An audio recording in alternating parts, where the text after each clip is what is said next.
Hi, Patrick. How are you? Hey Ranjeet, I'm doing great. How about you? Wonderful, wonderful. So, what is the featured question today we are taking? Excellent. Yeah, so our feature question is how can I demonstrate original contributions for my EB1A green card application given that my experience has been solely in corporate jobs? Wonderful. Now, before we take up that question, Patrick, we have one guest today, Akesh, actually. So, Akesh, if you're listening, after responding to this question, we will have you on board and we'll take up your question. So, just wait for us. So, Patrick, coming back to the question that how can I demonstrate original contribution? It's a original contribution. I feel is one of the most interesting criterias, one of the most toughest as well as most difficult one. And before I respond to the question, let me tell you something interesting about this particular criteria, which is more of a. This is not a kind of a rule or regulation that USCIS has come with or anything like this, but it is just an empirical observation which I have made after having studied over 1,000 cases, having seen at least 50 to 60 EB1 achievers. There's something very interesting. If you go for original contribution criteria, and if you are kind of you fulfill it, okay, the chances are that you will get your EB1A petition approved.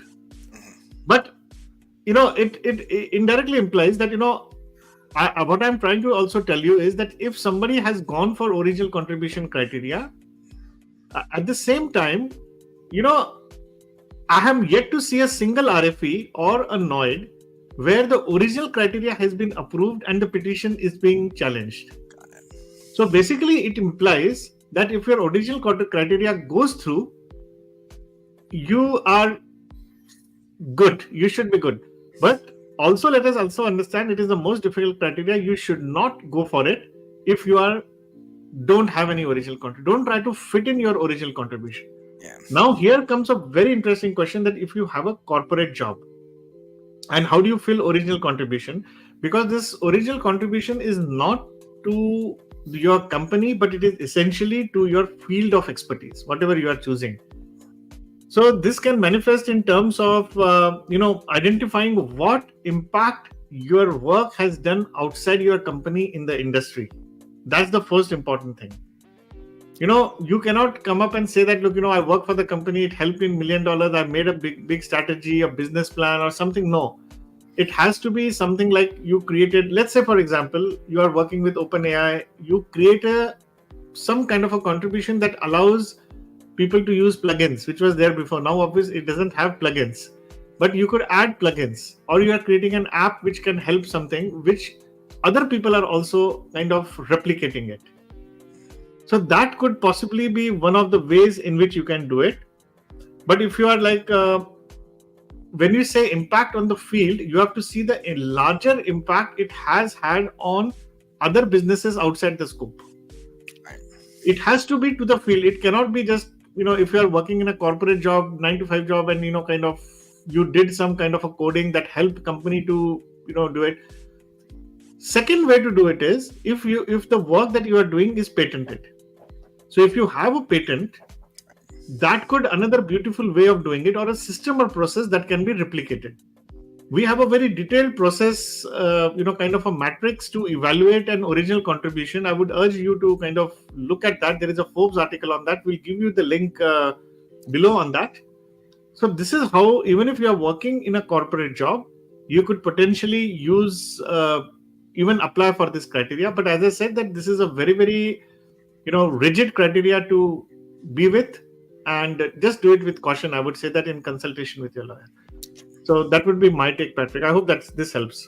Sounds good. Yeah, absolutely. I think that it should help a lot. Wonderful. So I will take Akesh on the stage now. Awesome. So hi Akesh, how are you? Hey Ranjeet. Hey Patrick. Hey. Wonderful. So what's your question? So just want to see, since we have only choose 3 criteria among 10, right, for the EB1A, and contribution is one of the part of it, and what makes more weightage of this criteria when compared to the other ones? You're talking about original contribution? Original contribution. Okay, now let's understand, Akesh, that technically there is no weightage per se. Let's understand. USCIS would view every criteria as even. I mean, let's get it. There is no weight that is allocated to it. But what I'm trying to tell you is in my observation that this becomes one of the most toughest criteria because you have to prove your contribution to the field, not to the kind of your company or anything. My second take to your question would be, I mean, I always suggest people that create a persuasive story where the criteria would fit into your story rather than the other way around. Got it. Thanks for answering, Ajit. I heard there is a myth like, when an USS is verifying a profile, and if I matches 3 criteria among 10, and they do a second evaluation about the final metrics, and that's Yes. the original contribution comes into consideration. No, original contribution is just one of the criteria actually. Okay. So it is just one of the criteria. Yeah, I understand. But I heard, while I was researching about the EB1A, went some articles and heard like that.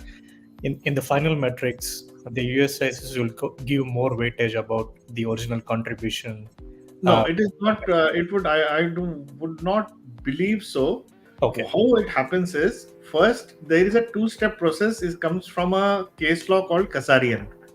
So the whole idea is that whether you kind of, let's say for example, where you touch the criteria, you meet your criteria, they would just look at that actually. So let's say for example, in judging criteria, for example, they would see there is a beautiful case, I must tell you, that AAO case which says that somebody was interviewing people for some positions in his company, and he kind of was claiming that fulfills the judging criteria.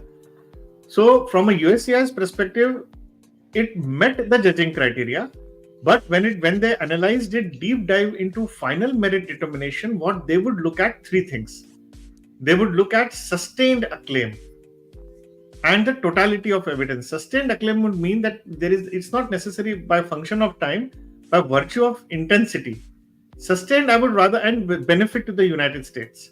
So whatever you are doing, that's the second level. And you are raising a very interesting point. We have seen people joining the program who have had even 3 criteria, 5 criteria, even 8 criteria getting approved, but yet getting their cases rejected in the final merit determination. This has no bearing on an individual criteria per se, whether original contribution they would look at only. No, that is not necessarily true. They would look at all the evidences and all the criteria put together, and then they would award you, EB1A. That's how it would operate, Rakesh. Okay, awesome. That clears my question and the myth as well, Ranjit. And when while you're saying about the judging criteria, right? Even I have interviewed some of the senior engineers in my company, and I also reviews the papers of some conference overall the world. Let's say a conference from BITS Pilani, for example, from India.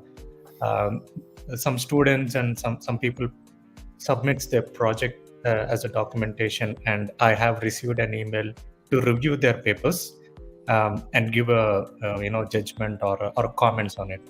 So combine this interview within my organization and reviewing the papers from a conference. Will this satisfy the judge criteria? I know this call is dedicated to contribution, but no, it is not called. It is that was only a featured question actually. Okay. Yeah. You can ask. We have multiple other people who have sent us their questions, so they are coming with that. So don't worry about that. Now, having said this, in my view, to be very fair and honest, I would not suggest that this fulfills the sustained acclaim part of it. So when you apply for with these 2 aspects, and what would be your expertise? That's very important. Can you tell me that? Into cloud engineering. Okay, so I would still suggest this would meet the criteria but not fulfill the sustained acclaim. Okay, now for sustained acclaim, it is not the plurality of it, or you do 10 times the same thing that is going to help, but the intensity of it in a way that if you were to do this, let's assume, I'm not saying that you have to do it or you should do it, but let us say if somebody is doing it at a master's level course or judging people at a more higher standard, not just students. Can you do this? Suppose if you have done a book review also, you have been peer reviewing some, let us say, research papers also in your field of expertise, that would intensify, and that, kind of plurality of it across various ways of doing things, I would say that, rather than just one or two initiatives. I can see, RFA coming towards sustain. You may still fulfill the criteria in my perspective, but it may not meet the, it may meet the criteria, but not the final merit determination. Okay. So the peer review of a book will have a more weightage. Yes, and multiple things. You see, let's understand one thing, Akesh. Let's say you have done a peer review. You have interviewed. Now, when you interviewed, at what level you interviewed? Oh, you interviewed something, creating certain evaluation structure that was very unique, and the people whom you selected have performed very well. You get what I'm saying? They have been one of the top performers, star performers of the company. Now, let's see, when you keep generating these kind of evidences and records, documents on records, it's not about the act that you do or initiative that you take is going to help you, but the impact that you create by virtue of the work that you have done is more important. Are you getting what I'm saying? Yes, Ranjeet. I'm just being hypothetical. Let's say you are sitting on a Nobel committee. Just hypothetical. Okay, one that would meet everything. You understand what I'm saying? Yeah. It's just that that's the highest level of judging that you can do. Am I right? That's something that you are selecting people for Nobel Prize. There one judging will prove everything, but we are not there yet. So we have to break it down and prove in the plurality of it that it's a sustained. Got it. And also, if I reviewed as a peer review for a book, right, that can also be included in the contribution? No. I would still put that as a judging, actually. Okay. Because the original contribution to the field is your contribution, not somebody else's contribution that you reviewed. Are you getting what I'm saying? And original contribution manifests in two ways. First is that I just responded to the question that you are in a corporate job, and that takes into original contribution. Second is that if somebody is a researcher and writes a paper or research article, and that can come also as original contribution if it is really original and it has had a good impact. Got it. In that case, if a person writes some papers in the journals, right, that can also be considered, right, as a contribution. Okay, that is, otherwise that will be a scholarly article criteria, right, by default. Okay, but finally, let's also understand that it was Einstein's one single paper, which was photoelectric effect, that got him a Nobel Prize, not his entire field. You understand what I'm saying? Yeah. So if it is in your, you see, when you are going for an original contribution through a scholarly article or through as a critical role or a corporate employee, what has been the impact on the field will have to get demonstrated. Not just your act is not important. So one of the ways for a scholarly article to be successful is that how many citations you have. But citations are not mandatory, actually. Even if somebody gets an expert opinion on that, that might be good. But the whole question that USCIS might like to ask you is, well, you have written beautiful article, Akesh, that's wonderful. But what has been the impact of that article on the field? So that's where the citation comes into picture. But citation is just scholarly article. That citation is that somebody has just cited your work. But what has been the citation is just one of the metrics for that. So, for example, let us say you write and give me an example that I can tell you. Give me an example of some article in your field. I will be more specific, then that will help you. Let's say if I write an article about the cloud security and give some important points like how this can be secure, cloud can be secured in a more rash way. If I write a journal and I have like 100 citations, for example. No, forget citations. Citations will just fulfill your they are not even mandatory, but even if citations are important, you write an article and then whatever you have said has been implemented. Let's say tomorrow Google implements it or some other companies implement it, and they say that this has really created a good impact. This is a pioneer work that has helped us actually. Are you getting what I'm saying now? Yeah. That will be, and you get a letter from those companies also saying that Akesh's paper has been wonderful and it has really kind of transformed the way cloud engineering would operate in the future. Then that would be an original contribution. Through that means your one single paper would fulfill that requirement, provided you have such success metrics and evidences to prove that. Okay. So till now, before this section, I was thinking, writing journals and getting citations, or else writing a book and published in Amazon or anywhere. That might helpful for the contribution thing, but I don't think that's a single. No, I want to be very fair to you. You are right now, actually, that it won't meet the criteria. It may barely touch certain other elements of the criteria. But because even in original contribution, you don't have to meet the criteria. Again, you have to establish sustained acclaim there also. Remember that. Got it. Are you getting what I'm saying? Yeah. So that's important. So just please bear that in mind. Any question? No, that's all, Ranjeet. So wonderful. So wish you all the best on your EB1A journey. And Thanks, thank you. Bye. So that was Akesh, and so I think we are running out of time, but let us take one or two questions more, Patrick.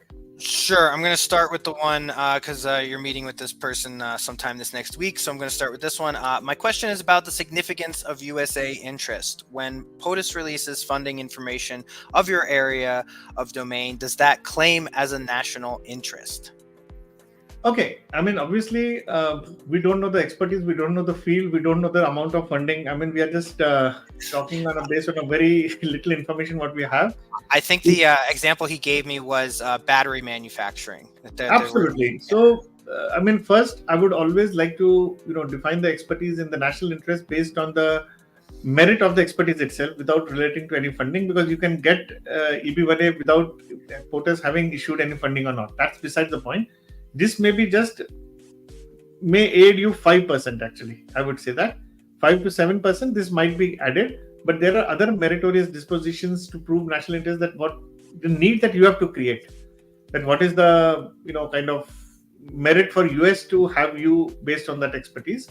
So I would just leave it at that. And that is just one of the feathers in the cap, I would say that POTUS is releasing some funding. I would not, that would not make it solely important. Because there could be some other considerations for POTUS giving that also. So, I mean, that's absolutely fine. It would just be one part of the argument that you could make there. Absolutely. But as I said, that there are people who got EB1A from the program and otherwise we have seen. But, I mean, every field may not get POTUS funding also. So right. Yeah. So that alone does not get you there. So then he just asked a follow-up question. During his research, he came across that the new ruling party may delete these fundings. Does that affect the significance of the domain now that the funding goes away? I think you did kind of answer that, though, too, in what you just said. Yeah, it was just a feather in the cap. Yeah. So if the feather is not there, it is still the cap. So, I would just say that it would not make any material impact, because the field is still relevant. Right. And I would not even kind of take up that issue. I would just say that it was done. There is a documentation to prove that. I mean, we are not getting into the political considerations of the debate of it. But I think I would just like to stick to it here that, the fact that it is being considered, the field based on the merit, and you have to make a case. For example, today, if you are in semiconductor industry, AI industry, you are in battery development or power engineering. So those kind of things are definitely needed. Whether POTUS gives funding or not is not irrelevant here right now. Mm-hmm. Funding is for a different purposes. I mean, there could be because the industry needs certain support or something, or healthcare, for example. I mean, you may just need them. But there are other such fields wherein the funding may not be there. I don't think there's a funding by POTUS on AI, for example. Still, it is one of the most important dynamic fields, or data science for that matter, or software, depending on. So I hope that answers the question. Yeah, I think it does, absolutely. One more, or are we good to go? What would you? I think let's take a last question. Perfect. I'm applying for EB1A, and my profession is Principal Technical Program Manager. Has anyone else applied with this same professional role and got EB1A approved?